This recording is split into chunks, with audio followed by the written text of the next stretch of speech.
hapus nanti, terpaksa. Tidak apa-apa lah. Saya record aja. Ya, nggak apa-apa saya record.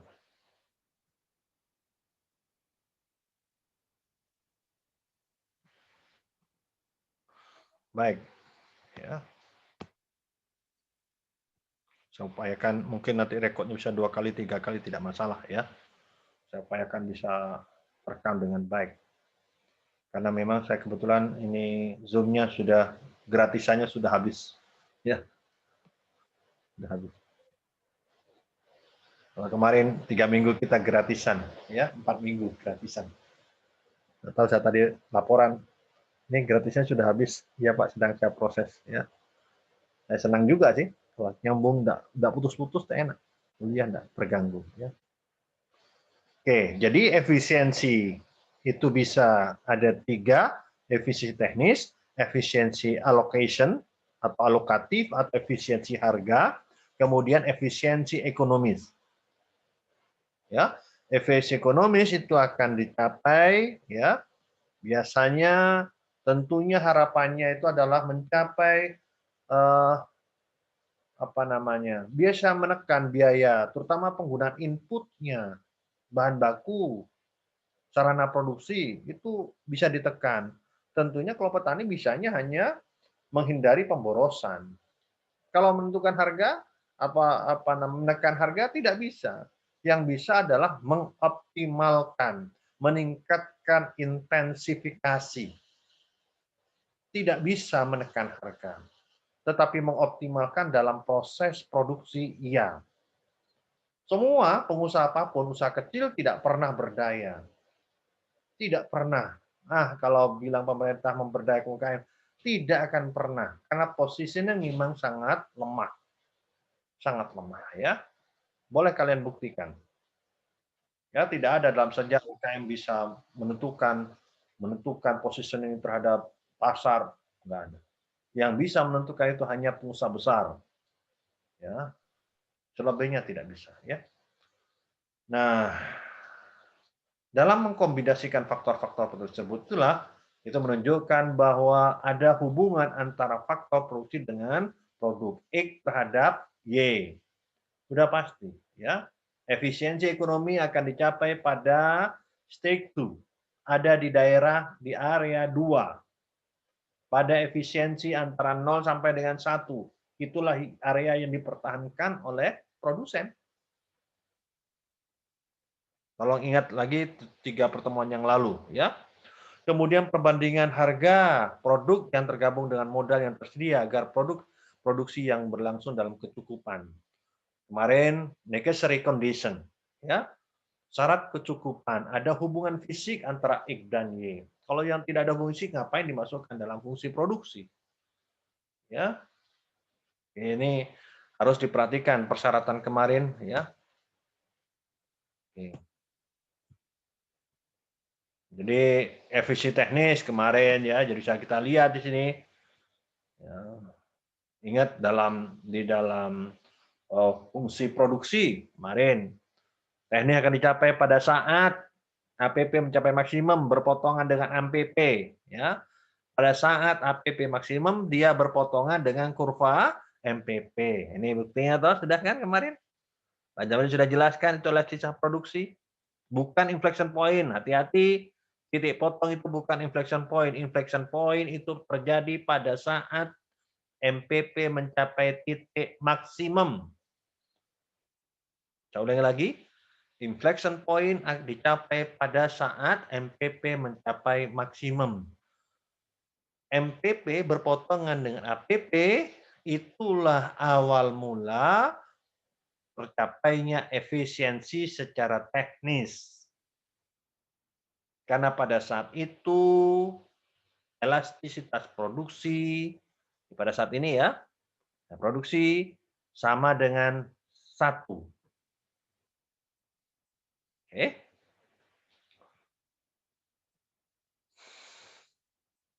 Namun demikian pada saat ini belum mencapai titik keuntungan maksimum, belum.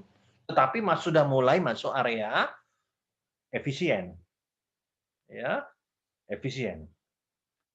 efisiensi secara teknis, tapi belum sampai pada keuntungan maksimum.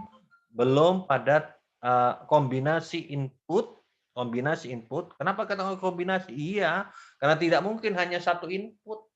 Tidak ada produksi apapun dalam sistem nyata tidak pernah hanya menggunakan satu input untuk menghasilkan suatu output. Tidak pernah. Pasti, ya, ya.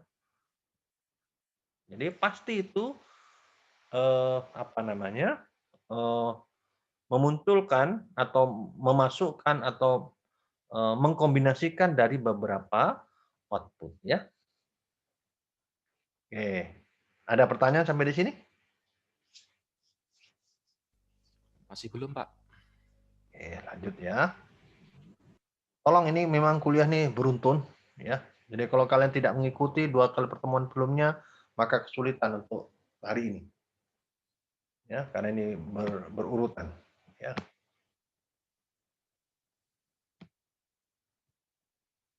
Nah, kemarin sudah kan ini kan? Ya, TPP sudah kan? Ini kan kemarin sudah, ya. Ini adalah, ya, ini adalah produk APP, ini inflection point, ya. MPP mencapai maksimum, ini adalah MPP sama dengan APP. Ya, APP. Inilah pada saat elastisitas produksi sama dengan 1. Kemudian MPP mencapai titik 0, pada saat inilah total physical product itu mencapai titik maksimum. Nah, di sini elastisitas produksinya ini sama dengan 0 pada garis ini. Ya, sehingga area yang paling menguntungkan antara ini dan garis di sini. Ini ada yang daerah menguntungkan, daerah efisien. Ya, toh, digambarkan garis gitu, contoh ini ya. Ada di antara ini, ya. Sampai di sini toh. Ini daerah efisien. Ya. Ada rentang antara produksi sini sampai dengan kalau ditarik garis ini toh. Mana yang paling menguntungkan? Mungkin ya di sini, sekitar di sini. Tidak sampai di sini paling ya. Ya. Mari sudah kan menggunakan rumus ABC sudah, ya. Kita tidak perlu ngulang kembali. Ya, fisik ekonomis tadi ya sudah kan. Jadi pada saat inilah keuntungan yang mencapai titik maksimum. Ya. Necessary condition sudah dijelaskan kemarin, ya. Ada persyaratan yang harus menunjukkan bahwa X itu ada hubungan dengan Y, pupuk berhubungan dengan Y. Tapi ukuran timba, jumlah kocor, ya, alat kocor itu tidak pengaruh. Jumlah cangkul, jumlah traktor tidak pengaruh. Jumlah cangkul terhadap produksi padi nggak ada pengaruhnya. Cangkulnya banyak kalau udah dipakai ya tidak bisa. Paham ya? Ya. Cangkulnya lengannya panjang, lengan pendek tidak pengaruh. Tapi jumlah pupuk, dosis pupuk sangat menentukan. Termasuk tepat ukurannya dan tepat waktu kapan akan ditanam, bukan ditanam, dibenamkan ke tanah, gitu kan? Pupuk ada di awal, ada di tengah, atau awal pertumbuhan sampai di pertengahan pada sebelum generatif, biasa begitu. Ya, persyaratan condition, yes, necessary condition. Jadi persyaratan fisik yang harus menunjukkan hubungan antara input dan output. Sufficient. Kemarin sudah kan bahwa harga menunjukkan dengan mengetahui hubungan antara harga input per output dicapai produk marginal sama dengan PX per PY, ya. Sudah tadi di awal sudah ini, ya. Oke. Jadi dengan kata lain bahwa nilai tambahan input sama dengan nilai tambahan output. Sehingga tidak terjadi penambahan keuntungan, saya penambahan input harus dihentikan. Sudah tidak menguntungkan. Kalau NPP, kalau produk marginal sama dengan 0, maka harus berhenti. Berhenti. Kalau tidak, bangkrut. Jadi pada saat marginal produk marginal sama dengan 0 berpotongan dengan sumbu X, maka dia harus berhenti produksinya, jangan dilanjutkan. Karena waktu itu NPM produk marginalnya sudah negatif. Ya, produk totalnya sudah menurun jauh, ya. Ya tetap ada produksi, cuman sangat rendah ya. Tadi sudah ini ya, ya kan? NPM ya, ya kan ini tuh.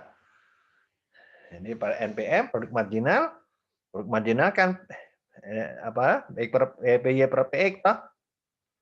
Per PY. Nah, kalau dikatakan ini keuntungan akan naik kalau jumlah ini kan PY kalikan delta Y perubahan jumlah produk yang dihasilkan. Ini kan NPM toh. Ya, produk marginal. Ini kan produk marginal ya. Produk ya, produk ya dikalikan delta Y-nya. Ini kan produk marginal. Oke. Oke. Oke. Jadi kalau delta ini ya, nilai tambahan penerimaannya itu hampir habis sudah ya.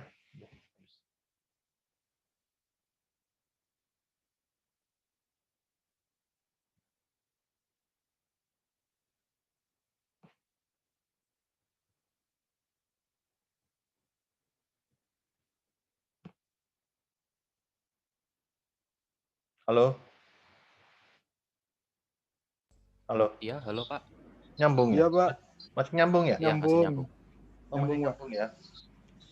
Ya, ya, masih nyambung, Saya Pak. pikir putus loh. Ya, syukurlah. Kurang 10 menit masih Pak. Oh, suruh naik. Oh iya, masih ada waktu 10 menit ya. Tapi udah Iya, Pak. berarti 10 menit lagi kita akan fokus. Pak, mau nyari kompresor, Pak. Mana sudah?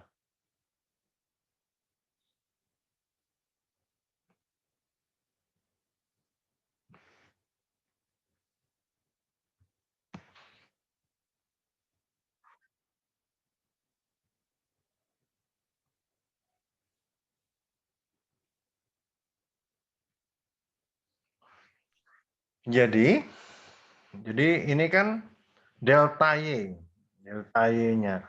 Jadi nilai tambahan penerimaannya ini ya dikalikan ya apabila lebih besar daripada ongkos tambahan produknya kan delta X-nya. Ada tambahan biaya penggunaan input, maka keuntungannya masih naik. Tapi kalau sama, maka tetap. Tapi kalau lebih kecil, maka keuntungan turun. Keuntungan turun sudah berhenti, tidak boleh. Ya, ini kan PX per PY. Kalau pindah ke sini kan P per PY kan, sorry, DY per DX, DY per DX sama dengan E kalikan Y menjadi NPM. Ini kalau Mas pindah ke sini kan DY per DX, maka ini produk marginal dikalikan harga produk yang disebut dengan value, VMP, value marginal product. Tapi kalau gini saja, maka disebut nilai tambahan penerimaan. Ya, jumlah produk, kenaikan jumlah tambahan produk apabila lebih besar daripada nilai tambahan input yang digunakan, maka keuntungan masih naik. Kapan itu? Selama antara apa namanya? Antara MPP berpotongan dengan APP sampai dengan MPP sama dengan 0. Itu area 2 ya. Ini semua ya urutannya. Kalau ini sudah menurun, jadi pada saat MPP sama dengan di bawah itu, di bawah 0. Jadi MPP sudah 0 atau di bawahnya karena sudah negatif, ini kan lebih besar ini maka otomatis keuntungan sudah turun, maka tidak mungkin. Jadi biaya lebih banyak dibandingkan dengan pertambahan penerimaan. Biaya tambah meningkat, penjualannya tambahan pendapatan makin kecil, maka rugi perusahaan. Ya maka tidak boleh berlanjut ya. Dan demikian posisinya tidak mungkin dilanjutkan. Yang memungkinkan hanya ini saja. Ini masih bisa stabil, tidak ada tambahan keuntungan, ya, tidak bertambah keuntungan, tapi tetap untung. Kalau ini sudah tidak untung, ada penurunan, maka harus segera berhenti. Ya.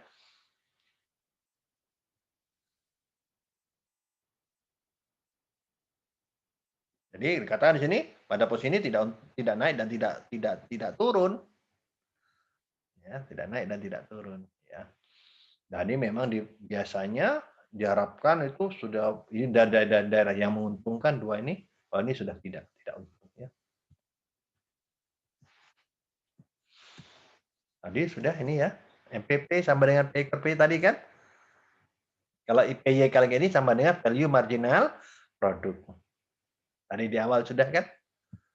Ya, MPP sama dengan PX per P. Ini kunci-kunci ya. Kunci-kunci. MPP sama dengan PX per P.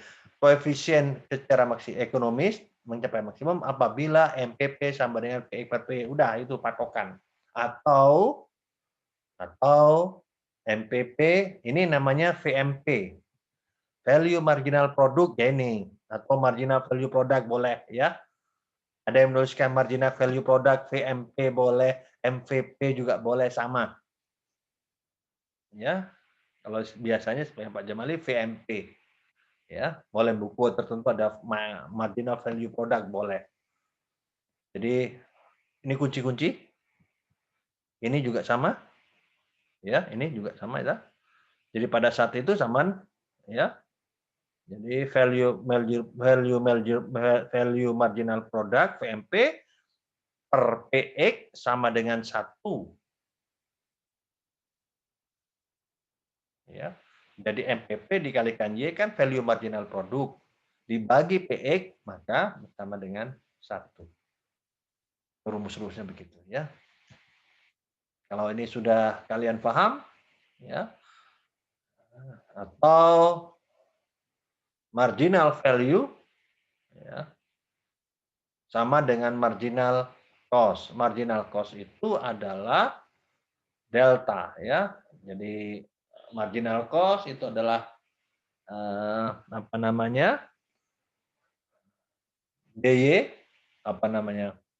Jumlah produknya ya. Jumlah produknya itu berapa yang dihasilkan, perubahan terhadap berapa jumlah perubahan produk akibat perubahan biaya, yaitu marginal cost-nya.